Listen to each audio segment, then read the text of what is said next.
Dear students, are के paradise में आप सबका हार्दिक स्वागत है। Welcome all the students. जैसा कि आप सबको पता है कि लॉकडाउन चल रहे हैं, लेकिन विष्णु सर, आर के पैराडाइज डायरेक्टर सर ने बहुत बार कहा कि नहीं, बच्चों के लिए बहुत कुछ करना चाहते हैं, तो उनके लिए स्पेशल वीडियो बनाया है। तो आप लोगों को फिजिक्स पढ़ाने जा रहा हूं, फिजिक्स भौतिक विज्ञान। Basically I am from the English medium and CBSE, but Vishnu sir ने कहा कि हमारे आरबीएसई राजस्थान बोर्ड के भी बच्चे और हिंदी मीडियम के हैं, तो मैंने हिंदी मीडियम के लिए भी बहुत अच्छा प्रयास किया है। आप देखिएगा कैसे है। तो सबसे पहले फिजिक्स पढ़ने से पहले आपने साइंस स्ट्रीम ले रखी है। आपको एक्चुअली पता होती क्या है साइंस, विज्ञान की बात करते हैं। सबसे पहले मैं फिजिक्स की बात तो बहुत बाद में करने वाला हूं, पहले है क्या फिजिक्स। अबाउट द साइंस, विज्ञान, what is the science, what is the science, उसकी एक डेफिनेशन है, आप लोगों ने पढ़ी होगी। हिंदी और इंग्लिश दोनों में बोल रहा हूं, है ना। प्रकृति के क्रमबद्ध अध्ययन से अर्जित, प्रकृति के क्रमबद्ध अध्ययन से अर्जित प्रयोगों द्वारा प्रमाणित सुव्यवस्थित ज्ञान को विज्ञान कहते हैं। The continuous study about the nature which is practically prove it's suitable knowledge is called science. तो एक्चुअल में साइंस जो है वो कंटिन्यूअस स्टडी के साथ साथ में प्रैक्टिकली प्रूव होना चाहिए। मतलब कोई गप, कोई हाइपोथेसिस साइंस में अलाउ नहीं होती है। अब साइंस के अंदर आप लोग स्ट्रीम पढ़ते हैं। साइंस एक्चुअल में 3 स्ट्रीम में चलता है, जैसा कि आपने नाम सुना होगा। एक चलती है फिजिक्स, एक चलती है chemistry and other that is biology. Basically अब आप बोलोगे मैथ्स, चलो इसमें मैथ्स ले लेते हो। ये एक स्ट्रीम है जो पीसीएम या पीसीबी से जानी जाती है। लेकिन आपको एक चीज बताता हूं, फिजिक्स मैथमेटिक्स भी है, फिजिक्स बायो भी है, फिजिक्स केमिस्ट्री भी है। फिजिक्स पढ़ने में आप लोगों को पता चलता है, एटम्स के बारे में पढ़ते हैं, न्यूक्लियस के बारे में पढ़ते हैं, तो हम सबके अंदर अपनी भागीदारी बताते हैं, पार्टनरशिप दर्शाते हैं, ठीक है। तो अभी हम आते हैं फिजिक्स में। एक्चुअली में फिजिक्स जो है physical knowledge about the n particles regarding to the gases, regarding to the exchange of the substances, या फिर आप बात कर सकते हो उन एटम्स की या उन पार्टिकल्स की जिनकी फिजिकल स्टेट के बारे में, उनके मौसम के बारे में, उनके एक्सेलरेशन के बारे में, उनकी गति के बारे में, उनके त्वरण के बारे में, उस पे लगने वाले फोर्स के बारे में, उस पे हर तरीके की रोटेशनल मोशन होगी या लीनियर मोशन होगी। मतलब या थर्मोडायनेमिक्स के अंदर हम चेक करेंगे कि वो पार्टिकल कितनी एनर्जी ले रहा है, दे रहा है। ये सब का सब हम लोग साइंस में पढ़ते हैं, फिजिक्स में पढ़ते हैं। फिजिक्स की बहुत सारी ब्रांचेस हैं। अभी टॉप मोस्ट में जैसे नैनो टेक्नोलॉजी चल रही है, लेकिन अब टाइम वेस्ट नहीं करते हुए मैं आपको ले जाना चाहूंगा फर्स्ट पार्ट पे। ये फिजिक्स का एक छोटी सी ब्रांच है, उसका पार्ट है, ध्यान से पढ़े तो। चैप्टर नंबर फर्स्ट आपका है इलेक्ट्रिक फील्ड, विद्युत क्षेत्र।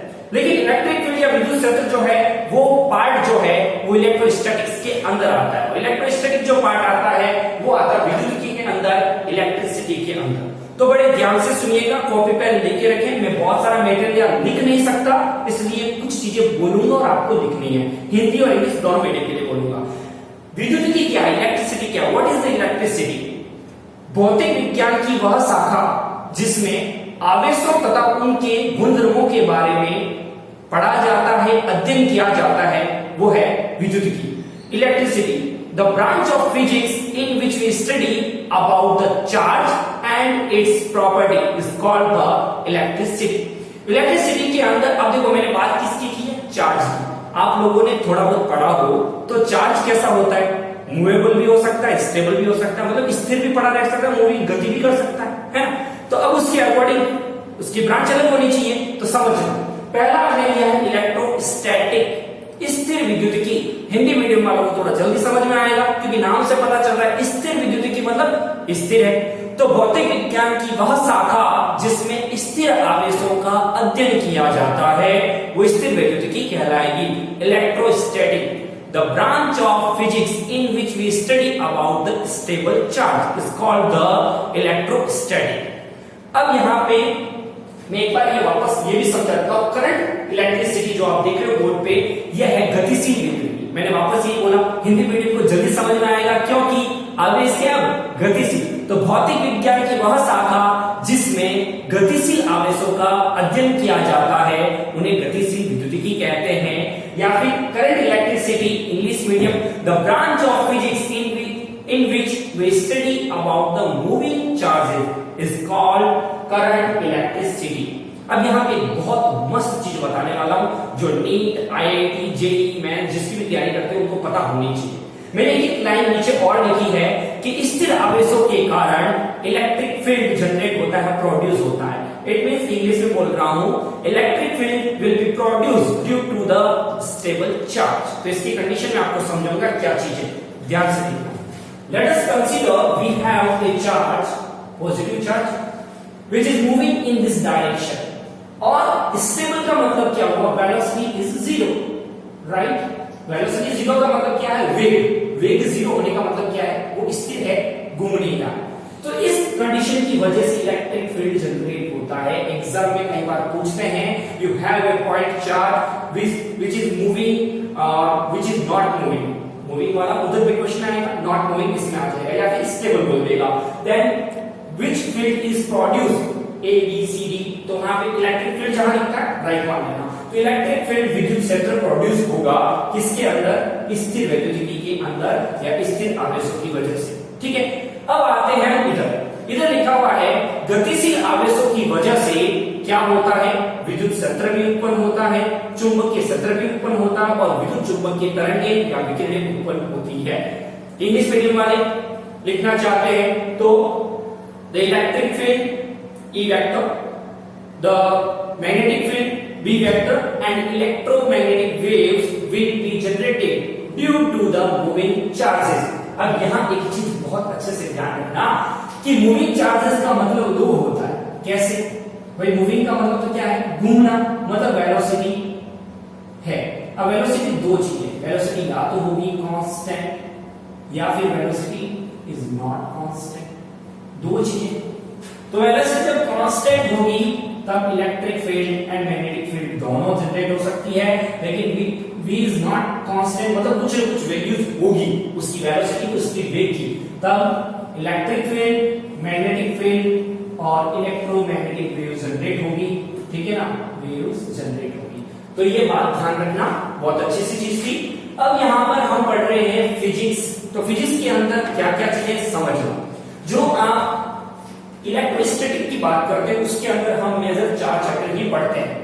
एनसीईआरटी से पढ़ते हो तो ये चैप्टर कंबाइंड फॉर्म में है, आरबीसी में पढ़ते हो तो टूटे हुए हैं और कुछ भी नहीं है, तो टेंशन लेने की जरूरत नहीं है। तो यहाँ पे देखो आप चैप्टर नंबर फर्स्ट आपका है विद्युत क्षेत्र, इलेक्ट्रिक फील्ड, दूसरा है Gauss and its application, Gauss के नियम और उसके अनुप्रयोग, तीसरा है आपका विद्युत विभव, इलेक्ट्रिक पोटेंशियल, और चौथा है विद्युत धारिता, इलेक्ट्रिक कैपेसिटेंस। ये 4 चैप्टर यदि आप पढ़ लेते हो तो मार्किंग के साथ में बता देता हूं, ये 4 चैप्टर आप एक साथ कर लेते हो तो इनसे आपको मिलते हैं 7 मार्क्स, मतलब इनका अंक भार हिंदी में बोले तो 7 नंबर का है, ठीक है।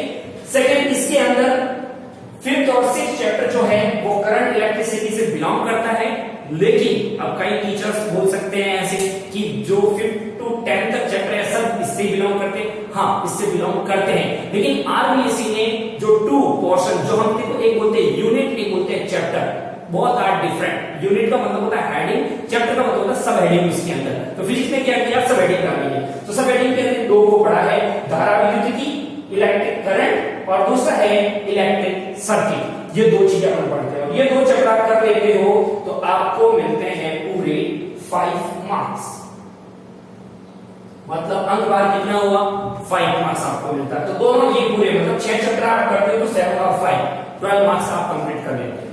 अब यहाँ पे चैप्टर का बेस क्या है, हम सबसे ज्यादा बात करते हैं चार्ज की। तो चार्ज है क्या, एक्चुअल में charge is a fundamental property of any substance.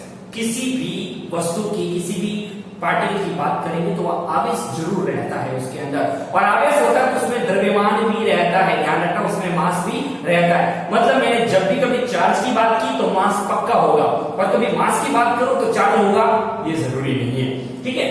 तो वस्तु का मूलभूत गुण है हिंदी में बोले तो इसकी एक डेफिनेशन, वैसे तो डेफिनेशन इसकी कोई साइंटिफिक नहीं है, फिर भी किसी भी वस्तु का वह गुण जिसमें किसी को अन्य वस्तु को या तो आकर्षित करेगा या प्रतिकर्षित करेगा। इंग्लिश में the property of any substance या any matter in which it repels और attract any other particle is called the charge। Actual में चार्ज के बारे में क्या था, चार्ज के बारे में सबसे पहले मिस्टर बेंजामिन फ्रैंकलिन, कौन थे, मिस्टर बेंजामिन फ्रैंकलिन ने कहा कि there are two type of charges. आवेश कितने प्रकार के होते हैं, दो प्रकार के होते हैं। सबसे पहले किसने कहा, राइट, बेंजामिन फ्रैंकलिन ने। तो बेंजामिन फ्रैंकलिन ने दोनों तरीके से बताते, एक धनात्मक है और ऋणात्मक है, एक पॉजिटिव है और दूसरा नेगेटिव है। मैं यहाँ पे डिटेल में बताना चाहूंगा, इसलिए मैंने बार बार कहा है कॉपी पेन पास में रखें, क्योंकि सारी चीजें बोर्ड पे नहीं आ सकती। तो यहाँ पे पॉजिटिव कब आता है और नेगेटिव कब आता है, एक छोटा सा एक्सपेरिमेंट समझते हैं। हम लोगों ने क्या कहा, एक कंघा होता है ना, कंघे को बालों पे रगड़ते हैं, फिर एक पेपर पे लेके आते हैं, उसके ऊपर चिपकता है। When you moving a comb in your hair, dry hair, then you saw that when comb is near to the paper parts, then it's attract to the paper parts, right ना। तो उसके अंदर क्या होता है समझना, हमने क्या किया, कंघे को रगड़ा एक तरीके से, है ना, तो उसकी वजह से क्या हुआ, उसके अंदर चार्ज आया। डिटेल में समझते हैं, एक होता है धनात्मक, एक होता है ऋणात्मक, पॉजिटिव और नेगेटिव। कब पॉजिटिव होगा कब नेगेटिव होगा समझना। जब कोई भी सब्सटेंस, वैसे आपने पढ़ा होगा कि मान लो ये टू मेटल्स है, ए दूसरा मेटल्स है बी, ठीक है, आपने इसमें से इलेक्ट्रॉन को बाहर निकाला और इसने वो इलेक्ट्रॉन ले लिया, मतलब इसने इलेक्ट्रॉन गिव अप किया है, त्यागे। तो इलेक्ट्रॉन त्याग करके आता है धनात्मक आवेश पॉजिटिव, इलेक्ट्रॉन को गिव अप करने पर उसके ऊपर क्या आता है, पॉजिटिव चार्ज आता है। क्योंकि पॉजिटिव मतलब क्या, दानी, दानी तो दान करेगा, तो ये दानी है, दान किया तो धनात्मक, और लेगा कौन, जिसको जरूरत है, तो ये लिया इसने, इस पे आ गया नेगेटिव, है ना, बोलता है ना अकाउंट नेगेटिव में चल रहा है, मतलब उसने कहीं से लोन ले रखा है, तो ये नेगेटिव इसके ऊपर आ गया। यहाँ तक बात समझ में आई। अब आपको ये दोनों बातें पता चल गई होगी, तो इसके अंदर एक और बात ध्यान रखना, इसने इलेक्ट्रॉन गिव अप किया है, तो इलेक्ट्रॉन इसने त्यागे, तो इलेक्ट्रॉन का कोई तो द्रव्यमान होगा, कुछ तो मास होगा, तो इसके मास में क्या होगा, इसको दे दिया तो मास में क्या होगी, कमी, तो इसके मास में क्या होगी, कमी होगी, इसका मास जो होगा वो क्या होगा, कम हो जाएगा। जबकि इसके अंदर इसने क्या किया, इलेक्ट्रॉन को अडॉप्ट किया है, लिया, तो जो इसने दिया है और उसने क्या किया, लिया, बी ने लिया, बी ने लिया, तो उसका मास जो था वो क्या हो गया, बढ़ गया, तो उसका मास जो होगा वो इंक्रीमेंट होगा, इसके द्रव्यमान में क्या होगी, वृद्धि। हिंदी और इंग्लिश मीडियम को समझ में आ रहा है ना, ओके। तो यहां पर आपको दोनों चीजें समझना है। अब मैंने कहा है कि मेथड्स ऑफ चार्जिंग, दूसरी बात है कि ये पॉजिटिव और नेगेटिव होते कैसे हैं, देखते हैं, क्योंकि आपने केमिस्ट्री में पढ़ा होगा, केमिस्ट्री के अंदर भी ये चीज चलती है। तो मैंने बार बार यही बोला था, फिजिक्स में केमिस्ट्री भी आएगी और मैथमेटिक्स भी आएगी, कहीं हद तक बायोलॉजी में पूछ सकते हैं हम लोग। तो आवेशन की फ्रिक्शंस, एक्चुअल में आपने एक चीज नोटिस करना, मैं प्रैक्टिकली समझाता हूं, दोनों हाथ की रगड़ो, क्या फील हो रहा है, गर्म हो गया, राइट ना, तो हीट मिली है। आपने केमिस्ट्री में पढ़ा होगा कि जब किसी पार्टिकल को आप हीट देते हो या एनर्जी देते हो, वो एनर्जी किसी फॉर्म में हो सकती है, उष्मा के रूप में हो सकती है, हीट के फॉर्म में हो सकती है, या फिर वो रेडिएशन की फॉर्म में हो सकती है, विकिरणों के रूप में दे सकते हो, कैसे भी दे सकते हो। तो आपने हीट प्रोड्यूस करवाई, हीट प्रोड्यूस करने से हाथ क्या हो गए, गर्म, मैं इसको बोलता हूँ ए है और ये क्या है, बी है, दोनों को रगड़ा, दोनों को रगड़ा क्या हुआ, गर्म हुआ। अब ये पार्टिकल जो ये जिससे बना हुआ है उसकी नेचर कुछ अलग है और इसकी नेचर कुछ अलग है, तो जैसे रगड़ा तो माना इसमें फ्रीली बाउंडेड इलेक्ट्रॉन है, मतलब मुक्त इलेक्ट्रॉन होने की संख्या ज्यादा है इसमें और इसमें कम है, तो ये थोड़ी सी एनर्जी लेते इलेक्ट्रॉन क्या कर देगा, बाहर निकाल देगा, तो ये वाला क्या करेगा, इलेक्ट्रॉन उसको ले लेगा, ठीक है। दोनों की प्रॉपर्टी अलग अलग होनी चाहिए, यानी है कि कॉम को कॉम से रगड़ रहे हो, हमने कॉम को हेड से रगड़ा, समझना चाहिए। तो जैसे रगड़ा तो इसका इलेक्ट्रॉन गिव हुआ क्योंकि फ्रीली बाउंडेड थे, और इसने कैचअप इसलिए किया कि फ्रीली बाउंडेड नहीं थे, लेकिन इसको इलेक्ट्रॉन की जरूरत थी तो इसने ले लिया, ठीक है। तो इस तरीके से एक दूसरे पर इसने दिया पॉजिटिव, इसने लिया नेगेटिव, हो गया, समझ में आ गई। अब ये दो तीन तरीके से हो सकता है, तो तीन तरीके हमने, कौन सा, पहला फ्रिक्शन जो मैंने अभी बता दिया, मतलब कांटेक्ट आना जरूरी है। दूसरा है कंडक्शन और कांटेक्ट, मतलब आप चालन कर सकते हो एक दूसरे को, कैसे, इसको भी समझते हैं अपन लोग। मैं इसको रब करना चाहूंगा, चलो इधर देखना अच्छे से, ठीक है। मैंने क्या किया, ये एक गोला लिया है, एक स्फीयर लिया है, इसके अंदर पॉजिटिव चार्ज पड़ा है, इसके अंदर भी मान लो पॉजिटिव चार्ज पड़ा है या नहीं भी है, मान लो नहीं है, ये नहीं वाला समझ लेते हैं, इसमें 10 नाम है, ठीक है। दोनों को क्या किया, जोड़ दिया, दोनों को जोड़ दिया का मतलब क्या है, कांटेक्ट में लेके आए। जैसे कांटेक्ट में लेके आए, ये गोला पूरा इधर से चार्ज इधर भी चला गया। अब दोनों के अंदर कितना, दोनों को मिला के कितना है 10 गुना। अब दोनों को सेपरेट कर लो। जब दोनों को सेपरेट करोगे तो दोनों के अंदर कितना हो जाएगा, इसमें भी 5 गुना और इसमें भी 5 गुना। तो क्या होगा, चार्ज हो गए दोनों। एक डिस्चार्ज था, कोई आवेश नहीं था, कांटेक्ट में लाए हटाए, दोनों में चार्ज आ गया। तो वो किसमें हुआ, कांटेक्ट से हुआ। अब मैं नई चीज और शानदार बता रहा हूं, इंडक्शन। कैसे, मैं यहां बैठा हूं, मैंने कुछ ऐसी बातें कही कि आपके अंदर जोश आ गया। एक तो होता है थप्पी मार के खड़ा करूं, और एक होता है मैं आपके अंदर बोल कर दूरी से ही आपको क्या करूं, चार्ज कर दूं, है ना। कूदोगे ना भी मोटिवेशन स्पीच सुन के, वैसा है। तो क्या करोगे कि मान लो एक इस तरीके का अनचार्ज, आप जैसा अनचार्ज ढीला होकर बैठा है, लॉकडाउन में क्या है, स्कूलें चल रही है नहीं चल रही, ढीला होकर बैठा है। मेरी तरफ टीचर आया, है ना, या विष्णु सर आ गए, है ना, चार्ज करते होंगे आपको। तो इसमें क्या हुआ, पॉजिटिव चार्ज है, दबा कर फुल पॉजिटिव सोच के साथ आया, पास में लेके आया, आप क्या थे, चार्ज नहीं थे आपको। तो जैसे पास में, इसमें क्या चार्ज है, देखो बहुत एक ट्रिक वाली चीज समझना, इसमें चार्ज नहीं है। जैसे ही पास में आया तो आपके अंदर पॉजिटिव चीजें बनी, पॉजिटिव चीजें बनी। जैसे पॉजिटिव बनी तो बंदे के पास उतनी नेगेटिव भी रहती है ना, क्योंकि हमने आपको चार्ज किया, आप कहां कहां घूम रहे हो हमें नहीं पता ना, तो उतनी ही नेगेटिव बनती। क्यों, क्योंकि भाई जीरो था ना, जीरो का मतलब क्या होता है, +5 -5 ये भी जीरो ही, +2 -2 ये भी जीरो ही। तो जितने पॉजिटिव है उतने ही क्या हो गए, नेगेटिव। अब आपको क्या करना है, समझना, आपको क्या करना है, क्योंकि आपने हमसे कुछ ले लिया, दोनों सोच आ गई, पॉजिटिव भी आ गई, नेगेटिव भी आ गई। अब आपको डिसाइड करना है कि आपको चार्ज कौन सा, आप नेगेटिव सोचना चाहते हैं या पॉजिटिव, नेगेटिव चार्ज चाहिए या पॉजिटिव आपको चाहिए। तो सोचो, दो तरीके, एक तो पॉजिटिव चाहिए, दूसरा होता है मेरे को नेगेटिव चाहिए, नेगेटिव सोचना उसको। चलो देखो दोनों कंडीशन है, ये आपका रहा पॉजिटिव और ये नेगेटिव। क्या चाहिए, पॉजिटिव चाहिए, नेगेटिव ग्राउंड कर, नेगेटिव ग्राउंड कर दो, धरती में डाल दो, ठीक है ना, ऊपर पैर से कचल दो, क्या बचेगा, पॉजिटिव। और यदि नेगेटिव चाहिए, ठीक है ना, तो किसको ग्राउंड करवा लो, पॉजिटिव, है ना। पर मैक्सिमम क्या है, पॉजिटिव के लिए ये वर्क करते हैं, बाकी यदि पॉजिटिव को ग्राउंड कर दोगे तो बचेगा क्या, नेगेटिव, ठीक है। तो इस तरीके से आप किसी भी दूसरी चीज को चार्ज कर सकते हो, ठीक है। आपने देखा कि फ्रिक्शन से कैसे हो सकता है, कंडक्शन कांटेक्ट से कैसे हो सकता है, और इंडक्शन जो अभी हमने समझा ये पार्ट, ठीक है। तो अभी ये चीजें मैंने बताई है। अब एक और बात कि ऐसे वीडियोस आपको जो लेक्चर के वीडियोस है, कंप्लीट लेक्चर वीडियोस है, वो कंटिन्यू मिलते जाएंगे। मैं भी कुछ प्रॉब्लम हो तो 1 डे 1 दिन गैप हो सकता है, आपको लगातार मिलते जाएंगे। और किन्हीं बच्चों की प्रॉब्लम्स आ रही है, सर नोट्स प्रोवाइड करवाओ, है ना, तो नोट्स प्रोवाइड करने के लिए अपना पूरा मटेरियल तैयार है, कोई टेंशन की बात नहीं है। आपको नीचे डिस्क्रिप्शन बॉक्स दिख रहा होगा वीडियो के नीचे, वहां क्लिक करें और नीचे आपको एक कॉन्टेक्ट नंबर मिलेगा, वहां से कॉन्टेक्ट कर ले। हिंदी मीडियम को पर्सनली हिंदी मीडियम का, और इंग्लिश मीडियम को पर्सनली इंग्लिश मीडियम के नोट्स प्रोवाइड कर दिए जाएंगे। लेकिन आपको जो नीचे दे रहे नंबर है वहां विष्णु सर से कांटेक्ट करना है, वहीं से आपको सारा मटेरियल प्रोवाइड करवा दिया जाएगा, ठीक है। Okay, thank you.